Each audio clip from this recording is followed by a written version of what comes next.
Uh, Good morning, and for those dialing in from overseas, good afternoon and good evening, and to everybody, welcome. Could we just start by checking that the technology is actually working? And if you would please just write in the chat where you're actually calling in from. That would be really helpful.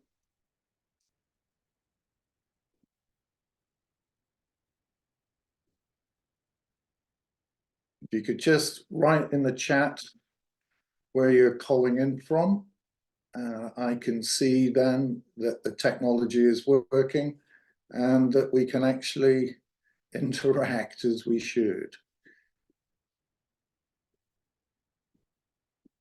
Great. Ashton underline, Brentwood, terrific. Thank you very much. So let me begin by saying that planning for and delivering growth is my passion. And over the years, I've seen a marked difference in the quality of outcome using the approach that I've created and that I'm going to share with you today. So growth is the primary focus in my consulting and coaching work. And what I'm going to do is simply talk through how I go about doing it. This process, I should stress, is not about pushing back the frontiers of management thinking to conceive some kind of clever strategy that only a few people have the wherewithal to understand. Business planning and strategy is not and never should be a rocket science. This approach keeps the thinking simple, takes one step at a time, so that your teams can create and implement a clear and compelling plan as efficiently and effectively as possible. So today, I'm going to be talking about how you secure the engagement and participation of your senior team such that they own the plan that's developed and don't just talk about its delivery, but become active participants in its delivery. And once your team have been through the process, they not only grow their level of awareness about what drives business performance, but also how they lead and manage the business with more impact. This framework, which I'm going to share, becomes their playbook. It becomes their Bible and reference point to come back to when making commercial and operating decisions, which are based on fundamentals, the fundamentals of what you are trying to achieve with the business. So there are three aims for this workshop. I'm going to share not only what you need to be doing, but also why it's important, because I think you'll find that increased understanding useful. The program I'll outline is best completed over a 12-week period and involves you and your SLT working with, developing, and addressing the questions your business needs to address. I developed the materials I'm going to share whilst in a leadership role, enabling the growth of a business that grew 10 times in 2.5 years to over £37 million in revenue. Inevitably, I should say, I do become more directly involved with some clients who want me to take a more hands-on role in the engagement, speed typically being of the essence. So the overview today is going to be that from the perspective of a practitioner as well as a course facilitator. So what I want to do is share as much as I can in the time that we have together so that you get the most out of, the approach that I'm outlining. So pen and paper ready, please, because there's going to be a lot of content. I can assure you a lot of content coming your way. The only other thing I'd say is that no questions are off limits. The only rule that I have is to use a Q&A to ask questions. We'll use the chat channel to interact at certain points in the session, but the Q&A for questions, please, and I've scheduled some time at the end so that I can address them all. So let's get started. I'm currently having conversations, lots of conversations. I'm probably running at over 800 hours a year with MDs, CEOs, business owners. And I've made a particular point to ask and understand where and why the train leaves a track between goal setting and the delivery of strategy to achieve the goals. So as I go through this particular slide, have a think about your own business and where it might be misfiring when it comes to having a strategy that can be implemented. I'll be asking you to share your answers, scoring them 1 to 5, 1 being low, 5 being high. But don't worry, only I can see who's actually said what. So you won't be embarrassed in sharing your scores. The answers will also help me tailor some of the content for today. So the first reason I would cite is that the plan that is conceived and written up is very often primarily a plan for finance. And investors and banks do not make strategy happen. Management does. And we know that over-optimistic financial projections result in an overhyped business plan that managers immediately disown. More to the point, such plans, even if they are realistic, are short on specifying the management actions required to deliver the strategy. Often there's a vacuum. The thinking's being done, has to be done on the fly, under pressure, and it quickly becomes tactical decision-making. And the clarity of purpose around vision and mission is lost. So something's actioned and delivered, but it's not the plan. The second reason I would highlight is weak understanding. You lack clarity, both internally and externally, about what your business stands for and what makes it distinctive and why people should buy from you. Your reporting system encourages you to manage on averages rather than highlight the best that can be done. Do the analysis which goes beyond the average to reveal the gems and the dross. There'll be immediate benefits from reallocating resources from loss-making activities towards the areas of high profitability, understanding why certain products, services, customers, or channels are unusually profitable or unprofitable provides invaluable pointers for future development. Think of your business as a value delivery system and manage it to optimize delivery. Third reason is OTE, overtaken by events. The process you employ in planning is not adaptable to changes in the market and reinforces a belief that business planning is a waste of time. Events happen, yeah? COVID-19, the war in Ukraine, Middle East, new market entrants, a sudden price drop, a loss of key talent, and you've no flexibility in the plan on how to adapt. I have to say, if it's the one thing I learned from working with the likes of the IBMs and Caterpillars of this world, is that when a crunch moment comes, they know how to act and they do it quickly because they were prepared. They had a plan B, they had a C, and they had a plan D. Priority work continues, the core mission's still delivered, customers are supported, and the how and when of what is restructured at speed. If anything, the fact external change happens should encourage you to make a plan so that you can choose how to respond more positively. The fourth reason I would advance is analysis paralysis. So time gets lost in detailed analysis on low impact issues and inertia sets in. You get sidetracked on some really interesting questions, but they're not fundamental questions. Invariably, 80% of the results are generated from 20% of the activities, a golden rule, Pareto analysis. What does it reveal about your business? And if you know this already, as I'm sure you do, What does it say about the quality of your business controls if your results diverge from the focus this disciplined approach dictates?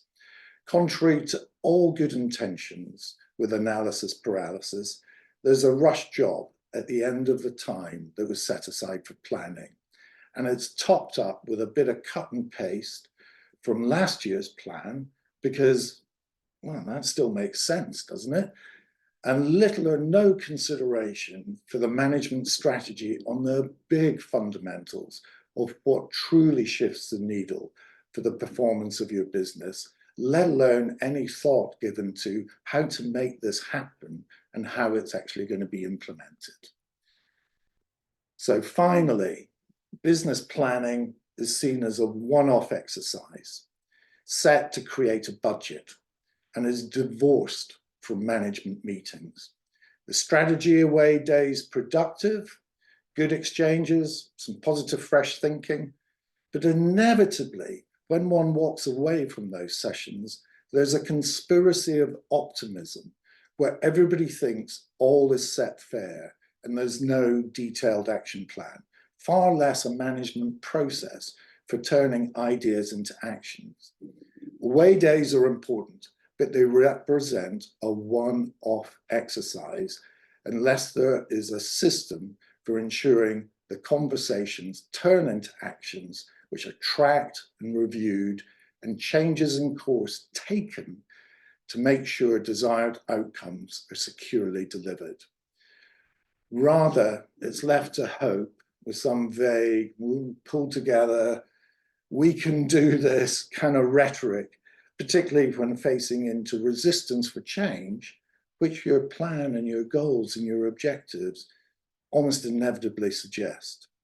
So in the chat function, or chat channel, I should say, could you let me know which one of those 5 reasons resonates the most with you?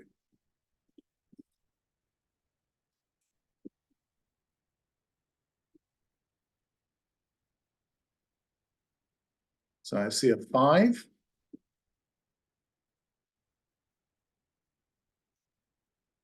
2, weak understanding. And I see another 5. In fact, I see a rush of 5s. That's interesting. Okay, thank you. Let's move on, because what I'd like to do is get into the sharing of what I do, and the framework that I'm sharing today is conceived from multiple schools of thought on how to conduct strategic planning.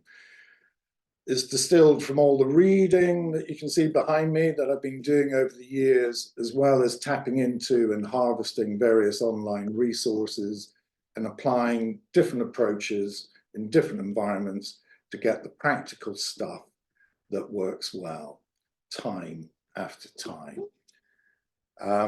And here's the approach to the overall process that I use. This is what it looks like.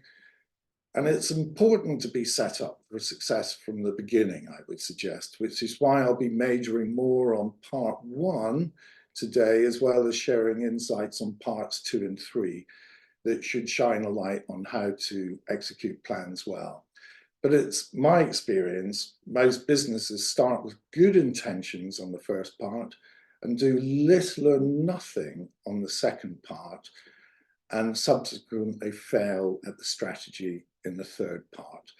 This approach I'm going to outline encourages you to stitch together the component parts so that you have a coherent plan that aligns goals with strategies and the tactical actions for implementation.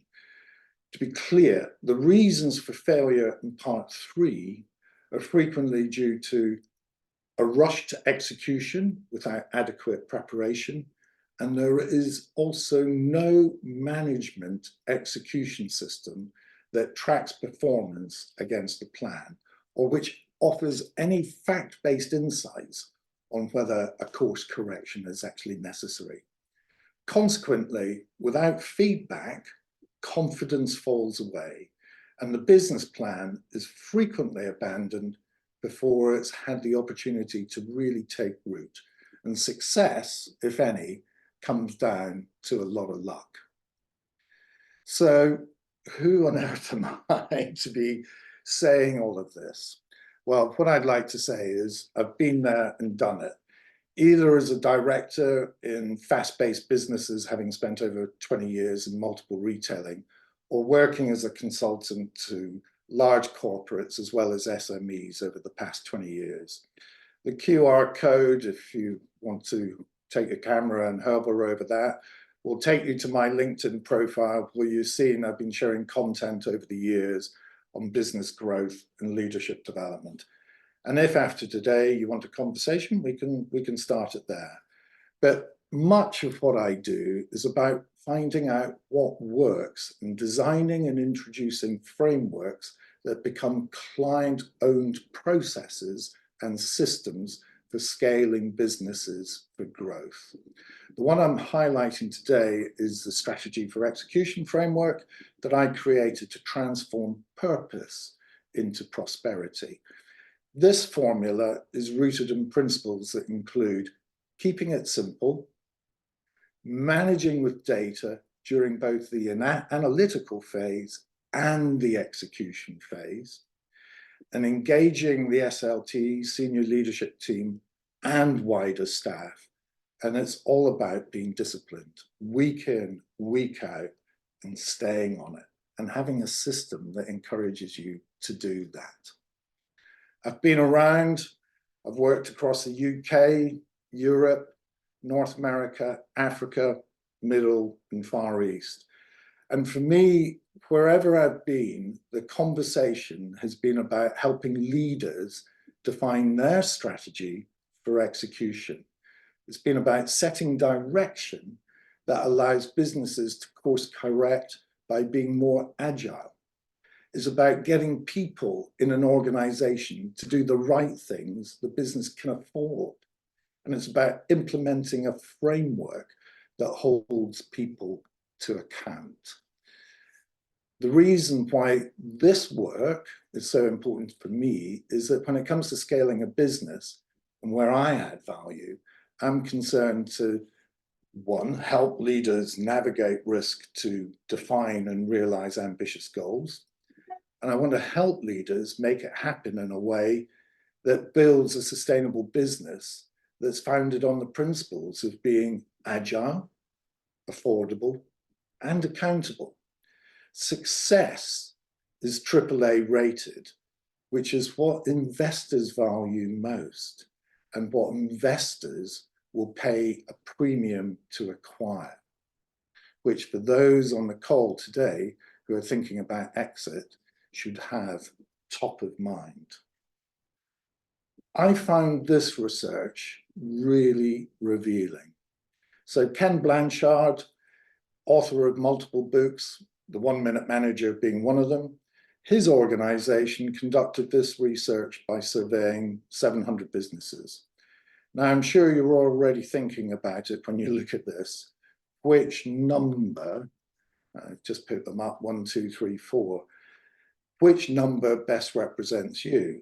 And perhaps you could put that in the chat and just let me know.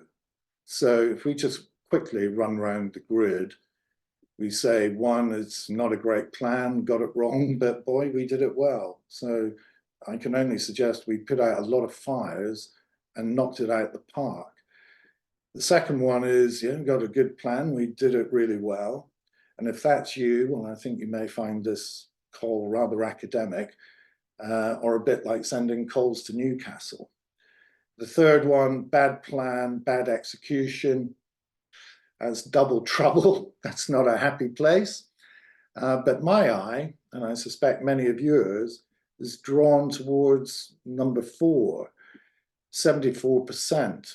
So what's happening here for a good plan but poor execution?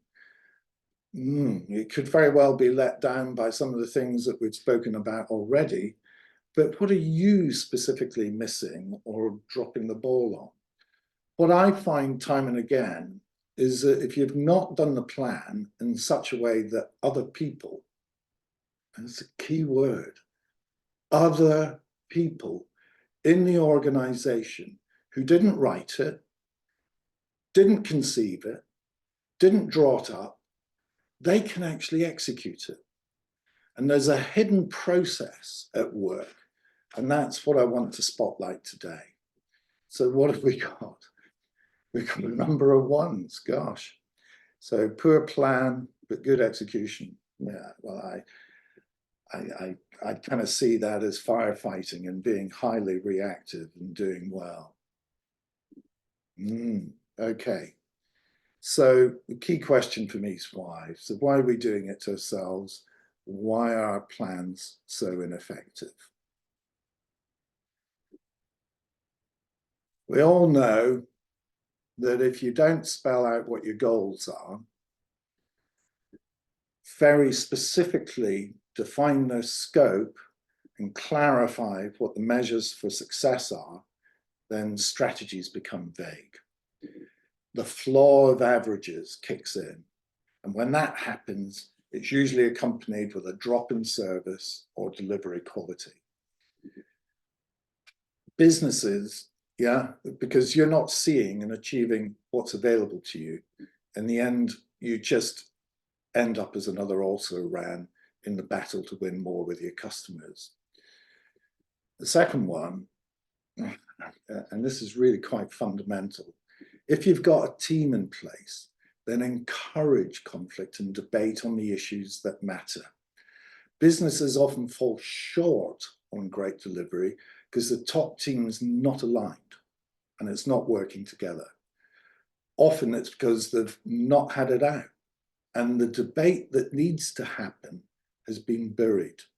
So any resulting plan is lacking traction, by which I mean it lacks commitment in the work practices and behaviors that bind people together. Managing conflict is a key test for a leader, and how well conflict is resolved is a key indicator on the quality of the leadership team. And this is an issue that I run into with my clients time and again. It is very common. The third is failing to delegate and using the team at your disposal. Delegate and elevate. Make sure you've got the right team in place that is coachable and can step up. After all, you want them to implement the plan and not just let that monkey stay on your shoulders. And finally, as you approach the planning phase, think FAB. Focus, are we heading in the right direction? Have we secured alignment of the team and the resources at our disposal? And have we clearly identified what work matters to deliver the benefits? So we've been at this a little bit longer than I would have liked, but let's move on and get some fundamentals right. I can see some questions have shown up in the Q&A, and I will get to those at the end. So 3 man traps to wear on in strategy planning. The first is around how to plan. So be sure to go into the planning process with the right disciplined mindset, as well as being clear on what the right things to work on are. Secure alignment of the plan and the team who are charged with the implementation. This process brings the plan and the team together. And critically, set yourself up for success. Do all the thinking during this period of preparation. Make the decisions, scope the work plan, get the plan in place, and then with this process, make it real, make it happen. So without strategy, it's said, execution is aimless. And without execution, strategy is useless. I find most plans are built in an ivory tower. And to those who are writing 1 in that grid, this may very well be where your plans are starting. You set some high-level goals without considering the operational details to successfully deliver them. If you agree with that, just write Y or N in the chat channel. Okay. The second is to set, the second is to set some strategic goals, not BHAGs, which are on a 10-year plus time frame, but to work through the strategies required to deliver your strategic stretch goals, typically with a time horizon of about 3 years is what you should be looking at. And be sure to understand where value is created in the business and what it takes to create, grow, and sustain it. Map out the key drivers, agree the key metrics, and track and measure. Let me know in the chat if you're using a scorecard to monitor your business. I'll be interested to see it. I find not many businesses do. It's the exception rather than the norm in my experience. Maybe you call it something else, maybe it's a dashboard. But to be clear, have you defined the 10, 12 key measures that tell you whether you're on track or not, around customers, around your financial position, around the people in your business, and the effectiveness of your operational processes? It's not to be a voluminous report, which is what I used to run into on a Monday morning in my days in retail, but just a crisp one-page summary, right? We got some mixed responses here. We got some yeses, which is great. Got some no's, but you should be using this for control and not overheating one part of your business at the expense of the other. A bit like it's what a good balanced scorecard or dashboard should do. And also in planning, I would encourage that at an early stage, you map out some high-level milestones on a route map that set out what needs to be achieved and in what sequence the strategies to be implemented. So this allows you to get your head up and assess resource requirements and begin to determine things like costs, quality, and timing in terms of how you're going to make things happen. So yeah, bring the senior team together to determine how a strategy meshes before going into the details. Go to a nice hotel, get away from the office, but do the work. Encourage participants to step out of their function, to look at the processes across the business. I would say this usually needs a facilitator to avoid jumping to conclusions, but bring cross-functional teams together to define measures of success and the metrics that you'll use to track progress. Assign the people and teams who will complete the work and agree how the outputs will be signed off. Thinking through where resource is allocated. Is there enough or is there too much? And then make some decisions, yeah? Make the tough calls. You've only got so much resource, you've only got so much time and money, spend it wisely and develop a financial model for the business that captures the work with key profit ratios and use scenarios to stress test your base case. So revenue collapse, or you've got some sudden cost escalation. What do? What is your plan B, C, and D as a result of that? So consistently challenge the strategies and how they fit with the goals, and if they do, how they might be amended given those different scenarios. So there's a wonderful quote from Sam Walton, who was the founder of Walmart, which has stayed with me through my life. And it's quite simple.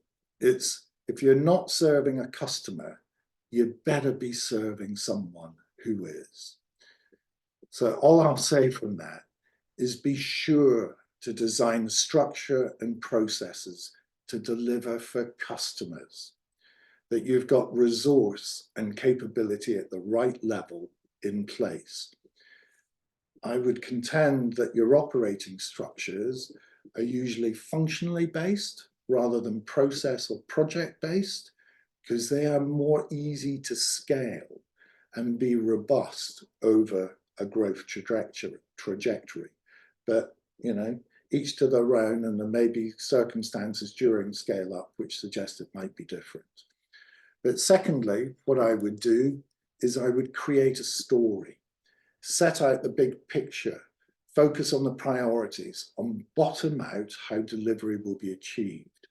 Make the connection between what the organization's working on and what the individual is working on, and connect the individual to the customer so that they can see and understand and appreciate their role, and turn this story into a huge poster and tell the story ad nauseum to direct reports, and in fact get your direct reports to tell the story to their teams, to their customers, to your suppliers, and put it on the walls, put it on screensavers, put it in the toilet, put it everywhere so that there's no ambiguity about the journey that the business is on. It is essential for internal communications.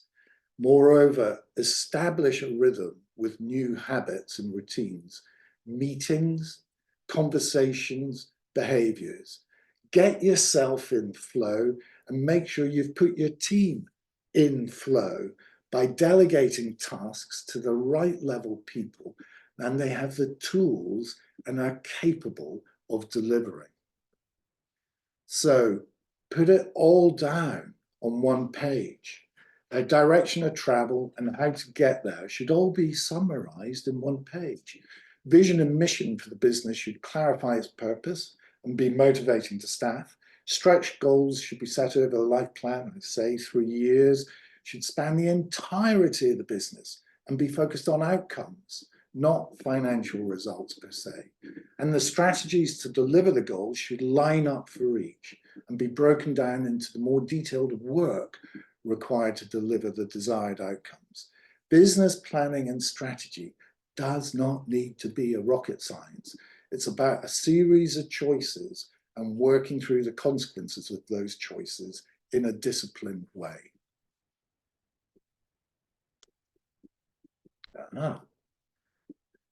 So I thought my screen had frozen then. When it comes to applying the plan, it's so much easier to do so when you've worked out the details ahead. And in turning around the fortunes of a struggling biotech, what I did, and what everybody does do, is set off by writing down some goals. But the team that I worked with went a step further and produced a really detailed plan, what I call a strategy blueprint, that went from vision to action. It had 12 components in all.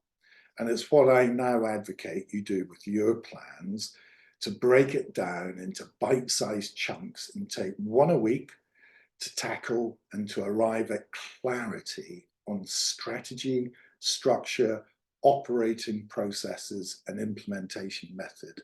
Completing one component a week is a really good process.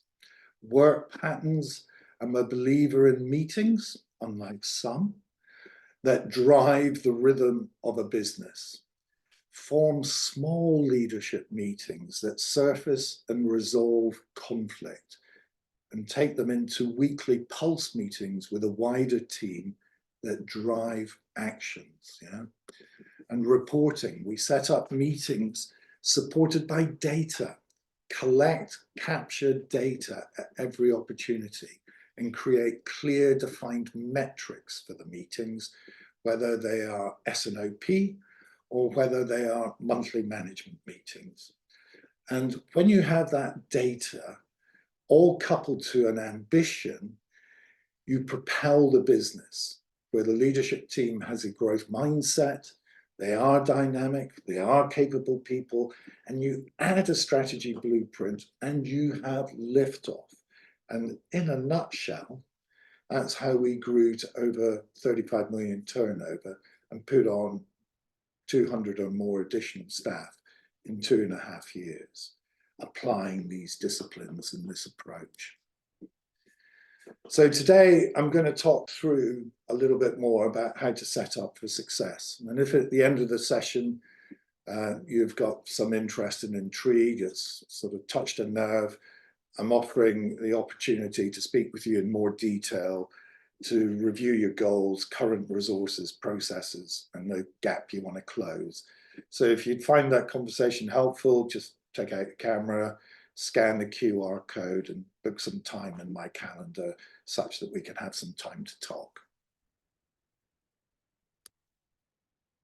So, top tips I would share on the planning process is set goals, yeah, stretch goals.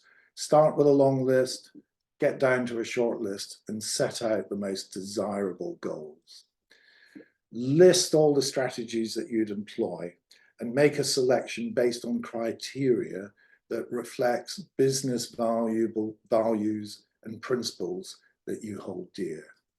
And be really detailed in describing the rationale and the business case for each selected strategy to inform financial forecasts and projections. And then sequence and determine any key dependencies and make clear who is to be accountable for the delivery of the strategies and the anticipated timeframe. That will set you up for success. So if you've got any questions on that, please pop them in the Q&A. But otherwise, I'd like to move on with the session. At this stage, most people are tempted to think, we're done with the planning now. We can move on to the next phase, which is all about execution. And more often they think the plan's baked and it gets lobbed over the fence, the team to make so, just like that, or to the point that I would make, it's not just like that. Except you're not really done with a planning activity just yet if you want to make things happen in a controlled way. There is a critical preparation step. There are 3 things that are essential to get right in making execution happen. The SLT, the senior leadership team, you have to ask yourself, do they get it? Do they understand what's involved? And do they want it? Are they hungry enough?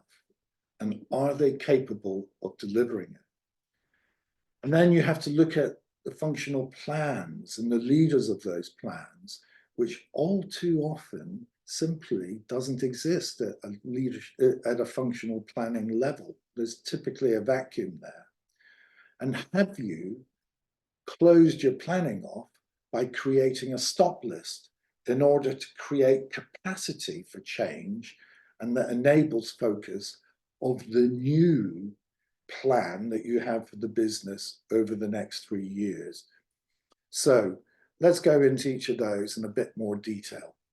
And I'd start by saying what you say really matters. And I would implore people to repeatedly confirm company values. It removes any confusion for leadership team as well as staff and gives them an opportunity to see whether they share these values. If so, great, then they're really likely to engage. If not, let them go and let them find more meaningful work for them, and you can find someone more aligned with realizing your vision. But build your company's performance culture with intent. Don't think people are automatically checked in. Prior to starting a planning cycle, ask yourself, do they get it? Do they want it? Do they really want this role? Are they capable of development? What that interrogation with yourself on the team really means is actively hiring, reviewing, rewarding, and recognizing competent personnel based on your company's values. And data-based management can sound like a tax for many, but people love to win, you know, and to do that, they need to know where they're at. What gets measured gets done. And if you're not measuring, you'll never know if you're winning or losing. So equip your team with data so that they can reward teams who meet and exceed goals, or develop motivational strategies for those who need an extra push to make it over the line. More plans, as I was suggesting earlier, fail here because of a rush to execution. Contrary to some beliefs out there, this is not perpetual planning. Encourage function leads to break their thinking down into bite-sized chunks so strategies can be implemented and shared with their teams. And engage constructively with them on one hot topic in particular, resourcing. Don't just cram your stipulation down their necks. That's very ineffective management. Engage in a dialogue. And then share. Sharing helps understanding, and it's sharing that secures alignment. In the work that I do, I have to say, I find many functional leaders aren't ready to complete this kind of step, and they do need help. Whether it's hand-holding, templates, coaching-led conversations, many a functional leader can meet expectations, but when thinking about themselves and their team, they're unable to set expectations. Often the challenge is for them that it's all too unknown, abstract, uncertain. You may see it, but very often a functional lead can't really see what they need to do to shape and lead their team strategically. They're very good on task. That's very often how they've grown up, but not on preparing the ground for what needs to happen for the business. Don't assume it will happen on its own, just because you think you're paying them a big salary to think this stuff through. A good strategy is basically a series of big and important decisions which define the handful of things a company is going to do to focus on in order to stand out in the market. Sometimes that means letting go of the past. Layering on and adding on can be confusing. A good strategy also includes decisions about what a company is not going to do. So cull the non-value add, redundant activity that doesn't align with the goals anymore. It's really important because it stops strategy getting lost in the busyness of day-to-day business. Often I see teams trying to be everything to everyone. They prioritize everything and thereby prioritize nothing, diluting effort and fumbling about on what matters most. And there's nothing worse or more debilitating than seeing a strategy being layered on existing activity that should cease. And finally, communicate. Communicate. Communicate. You can't communicate enough. Go out and do it until you're blue in the face. So, second case study I'd like to share is an engineering business that I worked with that had gone stale. It was flatlining. Quite a sizable business. It was about 80 million turnover in total. And what was really heartening right from the get-go was how the leadership teams embraced the process and set goals. And they did what they called heavy-duty thinking to clarify the rationale for the strategy to achieve their goals. And they broke the strategies down into the functional plans that were required to deliver them. And it was really, given this sort of backdrop in the business that had been going on for a few years, flatlining, suddenly this was a liberation moment. And you can tap into this team. And people's brains, you discover, they come for free. So very uplifting. Directors set the goals and pose the questions and how they're going to be achieved, yeah? There was challenge on the rationale. I held the ring, so to speak, to foster constructive conflict and debate. And we originated some really great ideas and were to measure time and to stand out as a business. Enrich the product with advanced service offerings. And we got immersed in the details of the business and got creative with a fresh perspective. So focus on being clear on accountability and a real passion to get things done. Yeah, there was some restructuring. Some parts of the business went in some little MBOs, which injected cash and eased funding. But you know what? Profits doubled in year one. They doubled again in year two, and they doubled again in year three. It was a great story and a great example of how the framework became the company playbook. So let's be clear. What does success look like for you? How will you know when you're there? You've got to establish key measures and set up some lead indicators so you can track progress. You need to prioritize your die-in-the-ditch projects that are going to get you towards the goal. And I would encourage you not to pass up the opportunity to build the culture that you require to deliver the strategy that's developed. One client I worked with introduced a red card and a green card to highlight bad and good behavior. It was a great system, empowered junior staff to speak to power when they were calling out value transgressions. It's not wokery. It's certainly not a cult either where it was applied, but just being clear on what contributes to positive performance and what detracts from it.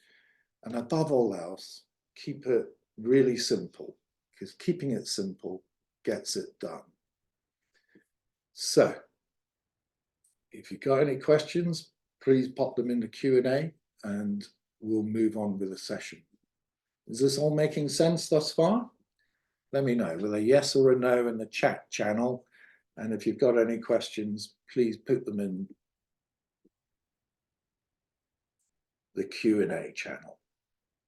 Okay, so let's press on. We've done parts 1 and 2. So let's look at part 3. And without question, come execution, an execution management system is required to set out objectives, measures of success. Talked about a scorecard. Many of you have got scorecards and dashboards. They come into play here, get used in anger. You've planned your resource, you've capacity planned for the delivery of what's coming over the 3 years. And people understand, because you've crafted a story, what needs to be done and who is taking accountability. So, as I mentioned, a management execution system is absolutely essential for ensuring and tracking progress. And I find it staggering, but very often it's frequently something that is missed in entirety and people just manage off a P&L. What I would suggest is if you don't have one, you could do far worse than embracing OKRs. So the way it works is as part of the strategy blueprint, one of the components is setting annual goals for 1 year, year 1. That's essential. It's the start of the process for setting quarterly OKRs, objectives and key results, which is it's one of a number of management execution systems, but one which I think is best because it's really so simple. So the annual goal is broken down into quarterly objectives, which define what's to be achieved and what success looks like, and who owns the activity, and who's accountable for the outcome. And there's more detailed work that defines specifically how the outcomes are to be achieved and with what resource and with what schedule. Yeah. So cascaded well, everybody in a business should have an OKR that's aligned to an annual goal so they can see and experience how they contribute to overall effort. Work habits and patterns. How do you manage your time? Do you have a plod and a plow? A plan for the day, a plan for the week. This is time with yourself. And then, how are you present with your team? team needs a team pulse. You need to have that structured conversation about what needs to be achieved this week, what resource needs to be moved to guarantee it will happen, and track and review progress on a monthly basis, review performance monthly, and reset objectives quarterly, RPM and ROQ or ROC. Do those monthly meetings and quarterly resets to really drive the rhythm of your business, and have one-to-ones with the team members minimum once a month, and track their performance in those one-to-one meetings. This should leave you, I believe, with at least 3 days clear to conduct internal strategic reviews if you want to have a PMO, program management office, if you're big enough and complex enough that you think you need that to give enhanced visibility on big projects, or to go out and meet with customers, suppliers, partners, and new prospects. But the other thing I think is really important and so often gets missed, and so often when I raise this, heads go down in some form of shame, is to celebrate success. Friday afternoons are good for that, and find a way of celebrating what your team has achieved this week, or indeed this month, if that frequency is more appropriate. If work's not fun, you know, you don't have the right team on board.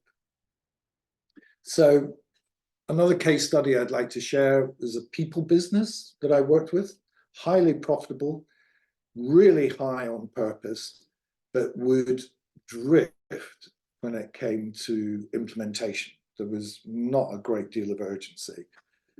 And indeed, people would often invent things to do with the best of intent, but they weren't entirely consistent with the priorities of the business, and they certainly weren't delivered with any impact.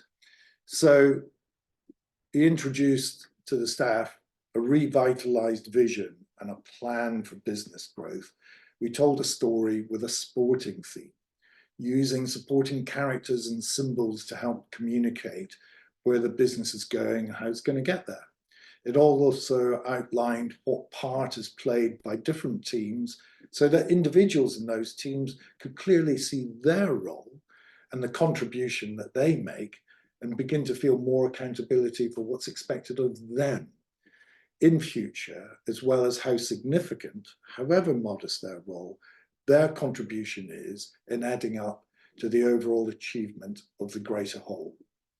We then followed through with a refreshed meeting cycle, quarterly, monthly, weekly, to reset the drumbeat for the business and ensure relevant conversations are taking place at the right level.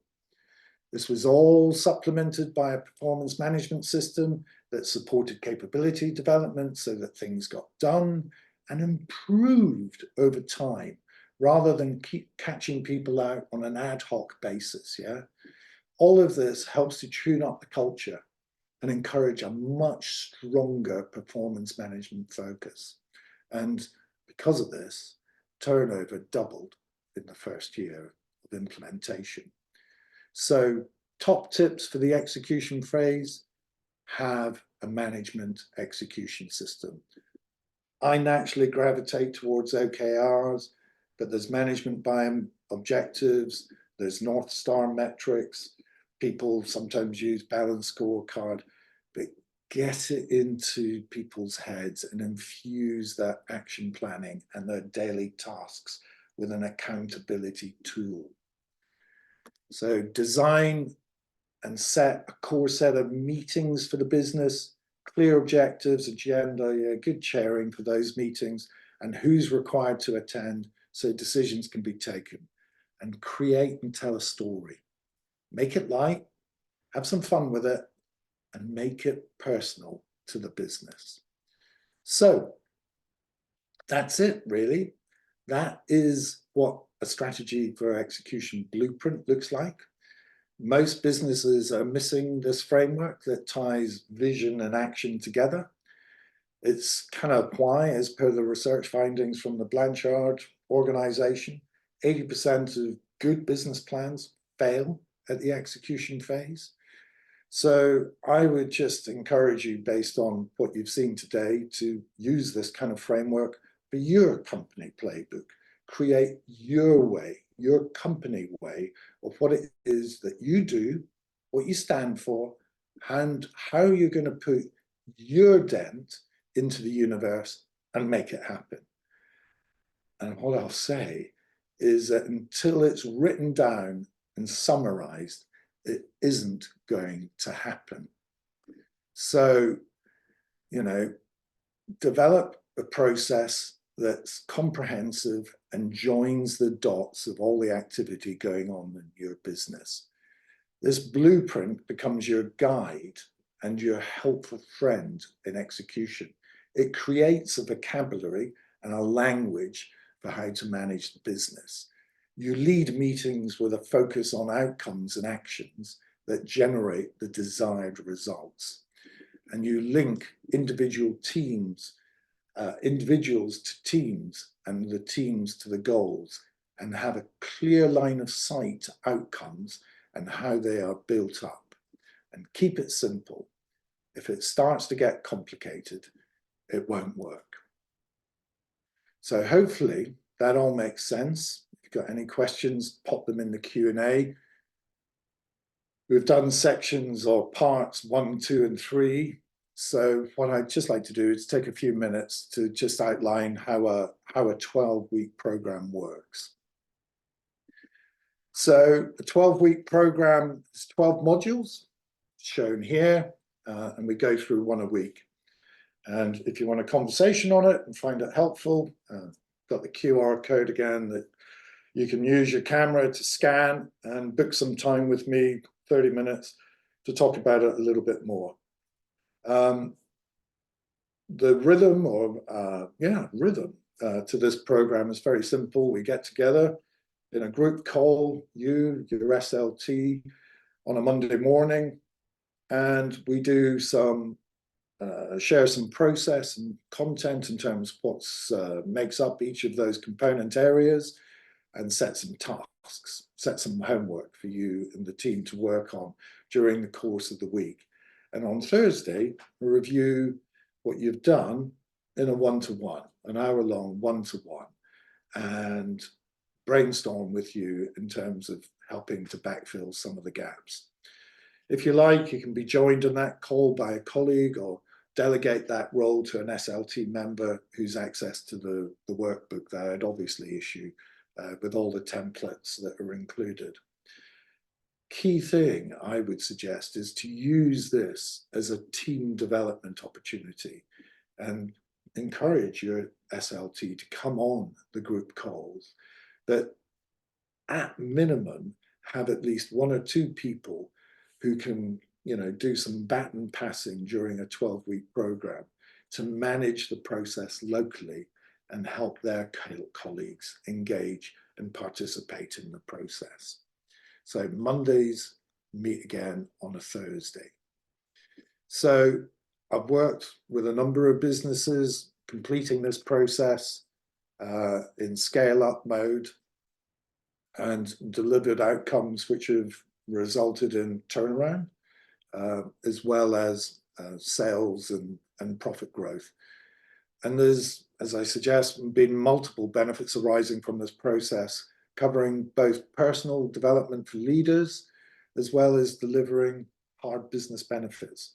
But I think the most important one is that leaving behind a framework that's owned by the respective teams for how they plan for and make things happen in the business. So if you want to talk, it's the QR code is there. It's a blend of group and one-to-one coaching, where I share the detail of what's been described today, and there is a lot more detail that we haven't had time to go into behind each of those slides, and provide some guidance on how to apply it in this business. And there's 4 places available today on a first come, first served basis. So if you're interested in at least having a conversation, then just book a call with me. The way it works, group sessions describe and clarify the process and the tasks required to complete the work step. And the one-to-one with me is company specific on how the process applies to your business and reviews the content you and your team has generated. So Monday's a group, and Thursday's a one-to-one with you and your or your SLT, and that's the rhythm that we follow. Suffice to say, when I do this as a coach and a consultant, it costs substantially more than doing it this way. That's because, well, a lot can depend on the amount of work that's required in each area. Sometimes starting from zero in some areas, and sometimes disentangling quite a complex picture that's a function of history, family, or lack of integration in how some parts were intended to come together when acquisitions have been made. It can vary a lot. However, it's significantly more expensive to involve me directly, probably 5 or maybe even 10 times what is listed here as a monthly charge over 3 months for guiding you through the process and getting you to a place where you have a strategy blueprint and a framework that you can turn into a playbook for your business. So if you're interested and would like a conversation, just scan the QR code and schedule a call, and we can address resourcing, any concerns, how do we make it work here, and share your starting position with me and confirm or otherwise whether you're actually a good fit for this kind of program, whether it would actually deliver the benefits for you. So to summarize, 12-week program to deliver a blueprint. Start the week with a weekly briefing on process from me, and set expectations on content production from you. And towards the end of the week, we review your work and adjust as necessary.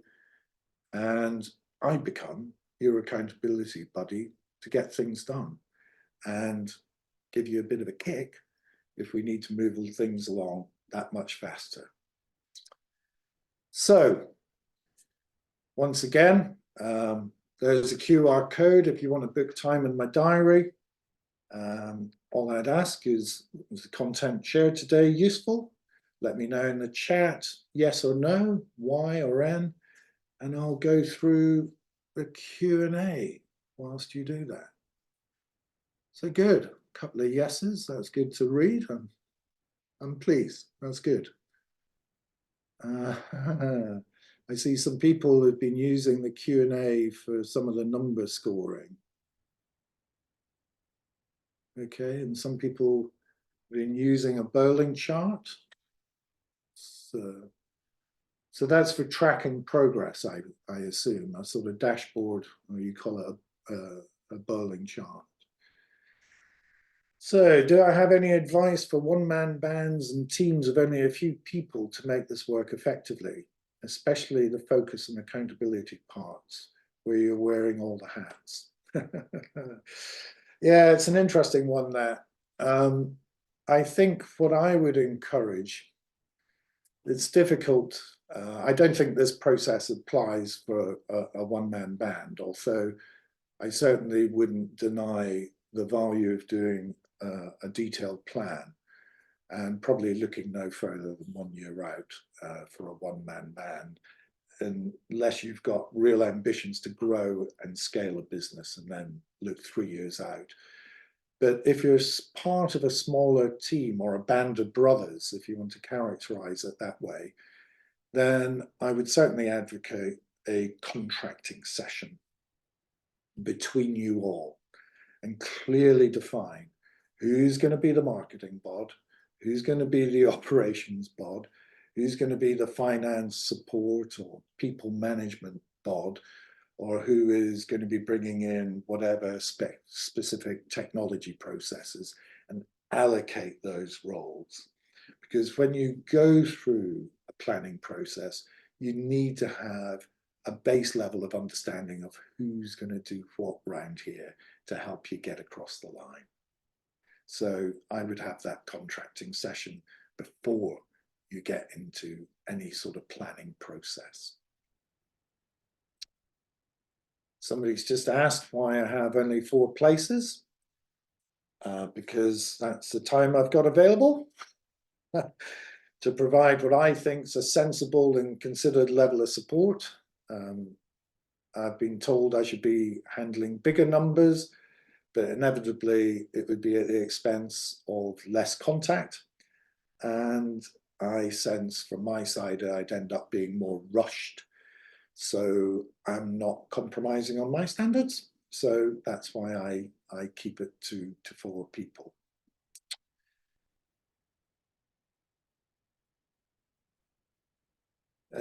Okay, this one's come through in the chat. Just ask the questions in Q&A if you would, please. Can you say more about the storytelling of the business plan and share some examples? Storytelling is an essential ingredient.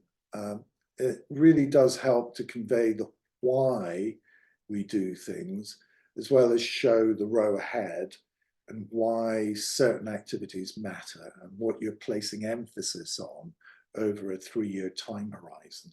It signals change, signposts change.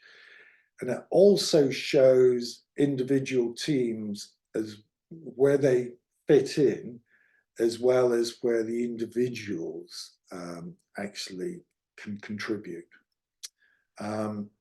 I'm not going to share any third-party materials that have been developed with clients here.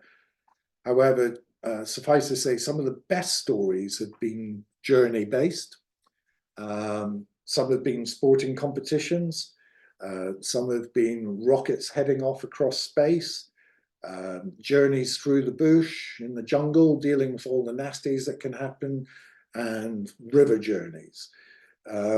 It's an opportunity to have some fun, to pick on a theme that kind of resonates in some way, shape, or form with your business, maybe something particular about your location, and just pick up on it and, you know, help land a serious message in a fun way that's both memorable and it sticks. For my money, it's well worth the investment in time. And if you've got a pet creative agency that you use, then creating that brief and asking the creative man or woman with that clever drawing right hand to cook something up, it's well worth doing. Well worth doing. So if there's any more questions, or if there isn't any more questions, and we've still got some time, I'll leave it there. And just thank you for your contributions. Thank you for your engagement. It's not always easy in this kind of format, but I hope that kind of worked for you. And do message me if you want to set up a call, and any questions, well, you can also message me on LinkedIn, where you can see some of the stuff that I've been doing. All right. Thank you. Thank you very much. And I hope you have a great time. And you know what? When it comes to planning, you go into it with gusto and knock it out of the park. All right. Take care. Cheers now.